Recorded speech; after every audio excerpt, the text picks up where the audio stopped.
Welcome to the Subjective Professor podcast, where we reject coercion and hypocrisy. It's Wednesday, June 25th, 2025, episode 422, and I'm going to give you a Korean War story, primarily because it's June 25th.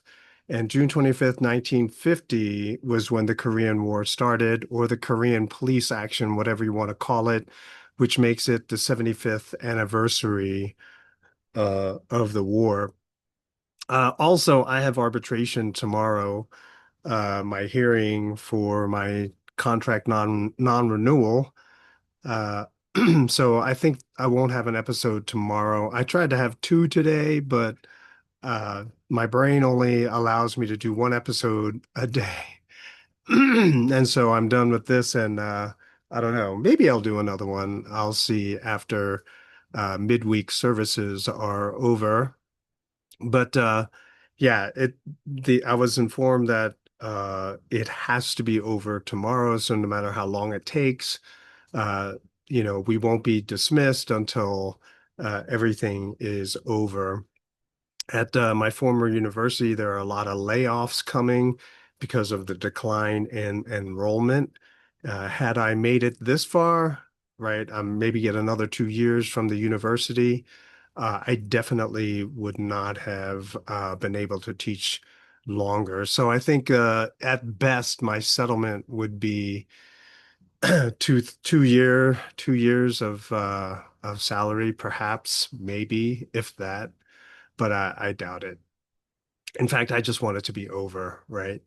Uh, but I do want to say that I owe a lot of my ability to argue and even my argument style to my dad, not just because I argued with him endlessly, but also because he was a philosophy PhD from the same university I got my PhD. Uh, we're the poor legacy, right? So if you were like engineering or whatever, then you can be this rich legacy and big donations, but we were humanities PhDs, and so yeah, had no money. We same department. He was in religion as well, but he focused on philosophy, deep theory stuff. So he looked at all the continental philosophers and always had an edge over me. But he also, in that process of arguing, going back and forth, me, of course, with my ignorant, selfish desires, trying to get an edge on basically principles and, general truths. And so I think I got my style from him. Also, he gave us a lot of stories which I realized are basically patterns. The same things will happen over and over and over again, right? The kinds of arguments that you're going to encounter are going to be the same. And I encountered very, very similar arguments. In fact, he told me a story about how he was basically not going to be able to graduate because someone had it in for him. And so hearing that story and learning how he was able to get an edge on that professor taught me how to deal with situations like this arbitration hearing. So hopefully it'll go my way, but I doubt that there will be a favorable financial settlement, simply because the university has no money and they really don't want to pay out. But anyway, so all of the stuff that I had learned, I tried to share with the Asian community, but of course, Asians are so subjectively opinionated. In other words, they were stubborn. And so they would prefer their own narrow interpretation uh, because they know what they like. They want what they want, uh, as opposed to real progress and conflict resolution, right? So they would rather have dysfunctional families and get what they think they want as opposed to having a way to actually have relationships in their families. But it is what it is. So the war story I want to give you is a story that my dad told us about the Korean War. So when the war broke out, he was in college. That would be 1950. It was his first semester. He just finished his first semester in college. And the reason why he was a little bit older than most other students was because back in 1937, he was in fourth grade, and that's when the persecution of Christians in Korea got really, really bad. And so he was beaten every day at school because he refused to bow to Shinto shrines, the Japanese religion. Like every day had to begin with everyone bowing to the Shinto shrine, which is a symbol of, the god of that Japanese worshipped, right? That little sort of archway looking thing. And so he was able to finish elementary school, so he got to sixth grade. But once he finished sixth grade and he was supposed to go to junior high or high school, basically 6 years, junior high, senior high in Korea was basically um, considered all in the same school. So he was not allowed to go to school because he was a Christian. That was 1942. All he had to do was basically say, oh, okay, I'll buy it, bow to the shrine, and then he'll be allowed back in school. But he refused to do that. Obviously, in the 40s, you don't know when the war is going to end. All the propaganda is saying that that Japan was winning and basically about to conquer America. So there's no way of getting any other information. You're in a small town on the coast of Korea, and there's no other information. And so basically, everyone's saying that Japan is winning. All you know is you're persecuted and you're beaten all the time. So, what hope is there? But he refused to bow to Shinto shrines. But then the war ended in 1945. And as soon as it ended, he went back to school. And of course, while he wasn't allowed to go to school, he did independent study. He learned three languages, did all this stuff, learned Shakespeare and all this other kind of stuff. And if you're in Korea, you got to realize that English is one of the most important subjects. It basically college entrance exam is a lot of English. And if you want to study in America, it's all about the English. And so he literally taught himself English. So by the time he went to high school, he was able to place out, he was able to skip 2 grades. So then he finished high school, then he went to college, and I believe he was able to finish college very quickly. But of course, there was the problem of the Korean War. So 1950, the school year over there begins in February, right? So the first semester had just ended 1950, and uh, so the rumors of war started floating around. A lot of people didn't know because information didn't travel quite like that. June 25th, right? Yu-Gi-Oh is the way they say it in Korea. So everyone kind of knew something was up, but there wasn't a lot of news, right? There was a news blackout. And one day he showed up to sunrise service, which is every day. He would go to sunrise service to pray. And the guy who led the service was somehow connected with the government. I don't quite know who it was, but he led the service, but he knew a lot of people in government. I think maybe he was in government, and he warned everyone who had showed up, go home, there won't be a service, and try to get out of the city if you can. And my dad heard that and he thought that was weird. Went home, thought about it, and then decided, okay, gotta leave, right? That maybe there is a big threat. And so he decided to go, but he needed to get his younger brother first. And his younger brother was living in the high school dorms. And in Korea, because when you go study away from home, you have to have a place to live, a boarding house.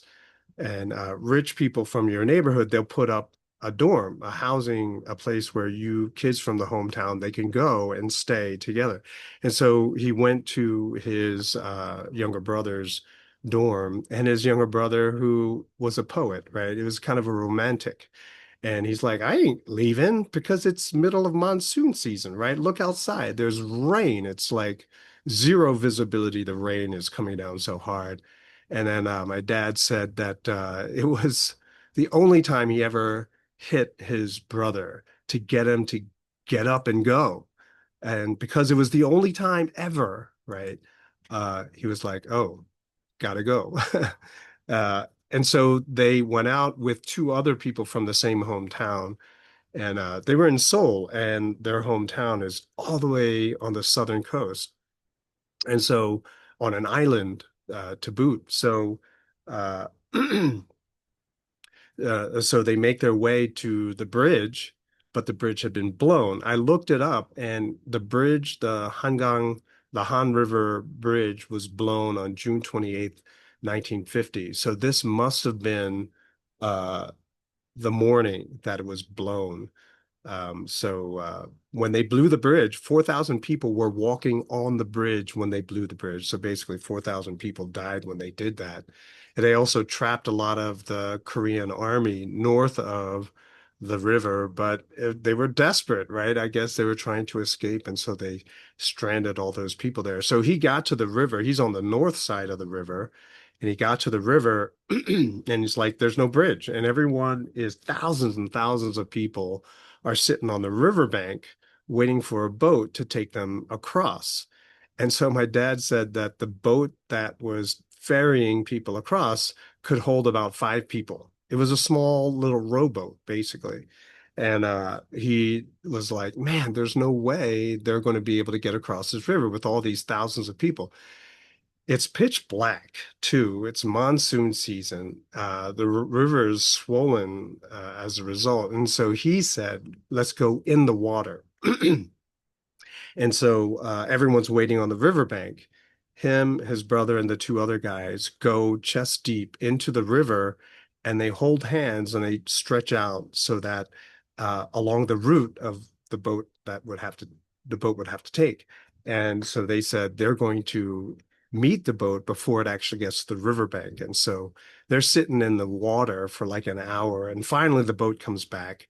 And it was so dark that they didn't see the boat until it actually hit him in the chest. And so then he jumped in the boat, right? But the boat kept going to the bank. And everyone, once they get to the bank, everyone's starting to pull them out of the boat so they can get in the boat and get across. And obviously, the ferry guy, he's making a lot of money, right? People are giving them giving cash, giving jewelry, whatever, so that they could get a ride to the other side and escape the North Korean army. And all of a sudden, right? So he wasn't about to take penniless students across the river, right? And why do that?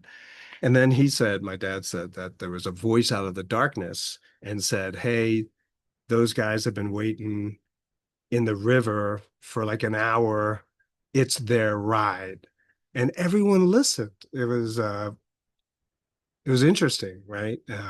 Like I asked him, I was like, why would they listen to him? And it was like, I don't know. So it was interesting, right? And so he finally got to the other side, but now he's got to get down to the southern coast, and right in front of him is a big mountain. And if you don't know anything about Korea, Korea is 70% mountain. There are very, very, very few flat spaces in that country. It's all mountainous. And so they had to climb over a mountain in the monsoon season in the dark, right? And I've gone hiking in Korea even on a dry day, it's really, really tricky. And there are lots of danger. There's lots of danger everywhere. And so you slip at the wrong place, you're dead. You fall off the mountain, you're dead, right? And so they managed to get over the mountain. By that time, it's just my dad and my uncle. The other two boys, I think they were younger, so they got too tired. And so they stayed with the family. Uh, he doesn't know what happened to them. But anyway, so he and my uncle, they tried to catch a train going south, except the trains were so packed that they didn't stop. So they would blow right through the train station without stopping because people are hanging off the train as it was. And so they can't take on more passengers. But what my dad figured out was you have to let people out to go to the bathroom. Right. And so he figured out that they probably stopped somewhere outside of town. And so they walked out of town and waited for and tried to figure out where the train would stop. and it's got to stop where there's no one, right? And so they let people out to go to the bathroom, and that's when my dad jumped on. But of course, it's packed. And so the only spot that him and his brother could get was the last step of the train. So he let his brother take the inside part of the step, and he was hanging outside of the train, and he had to hold on to the handles so that they could stay on the train, right? So he's sticking out, holding on the handles, uh, and going south.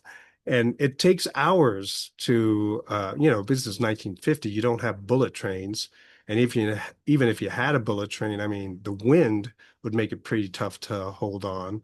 But he held on. He was a gymnast, all right. So yeah, he was already pretty. So he was a farm boy on top of being a gymnast.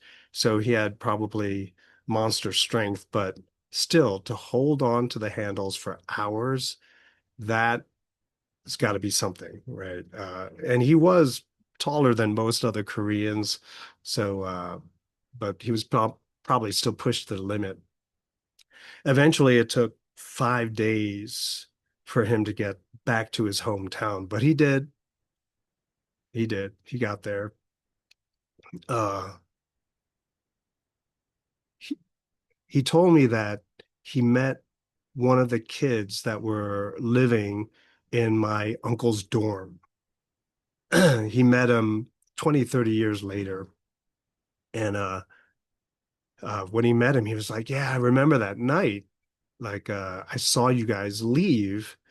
And I thought that's weird. But then he told him that later that same day, North Korean soldiers came and beat the crap out of all of them, just started beating them, uh, without even saying it. They were just beating them. And that is very Asian. I don't know. Uh, I'm not surprised because that's pretty much how they do things over there. And I think they were put in labor camps, and most of those students died. He survived. The guy that my dad bumped into, he survived, but he was crippled, right? He had brain damage from being beaten over the head so much.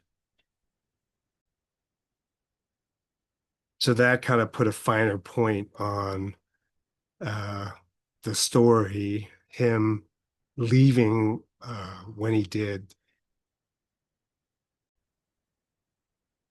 So, of course, there are other stories, but I guess I'll save that for next year if I'm still doing this, Lord willing. My mom is originally from North Korea, and she came down to South Korea after World War II, before 1950. Like I think in 47, 48, communists just basically showed up to their door and said, "This house belongs to the people. You have an hour to vacate the house," right? And so basically, only what they could carry, they took, and then they had to walk south. I think my mom was, let me see, 48. So it would have been, she was like 14 years old. She had to carry uh, one of her siblings on her back, and they walked south. That's a story for another day as well, I guess. But, I heard that story several times when I was younger, and I was such a warmongering neocon when I was younger, because it was the Cold War. And I looked at all the tanks and the planes. I was like, oh, so cool. I even wanted to be in the military. And of course, my dad was like, no, no, you are destined for something else. Right. And I was like, what? What could possibly be better than fighting in a war? Right. And I didn't understand. But so it took me a while to transition from the c'est la vie, that's what happens in a war, suck it up and deal, to being full-blown anti-war, right? To imagine the human suffering, the needless human suffering, right? To basically saying, yeah, the anger that most people have are misdirected. It's not directed at the right people. Like it's not the North Koreans that deserve all of the shade from South Korea. It's their government, right? Just like our government is more the cause of all the animosity and conflict that we see in society than from other people, right? It's all that manipulation and misinformation that's fed to us, which creates all the subjective opinions and views, the action on incomplete knowledge, which creates all of the problems that we see today. So the typical outrage of something's got to be done, we got to fight evil, to realizing that we're all pawns in a game of sociopaths and psychopaths who just treat us as pawns. Why would we wish this on anyone? Why would we wish people to have these kinds of stories in their families? Uh, I realize that people who are pro-war are people who simply do not have enough knowledge and experience. They just haven't really thought about it so much. They're on the level of the virtue signaling. They're on that superficial level of, well, this is the right thing to do, so someone else has to die. I know it's not going to be me, so I don't care, right? So it's that level where most people are. This is why I'm all about information. This is why I'm all about lifelong learning, anti-censorship, free speech, because, the freedom to have information is not just for job skills, but for understanding, right? To understand what's happening and who's doing it for why, so then we can make our own choices, right? So all of us with freedom, we can be free to learn so that history doesn't repeat. Well, that's it for this episode. Wish me luck tomorrow, and I will talk to you probably on Friday. See you then.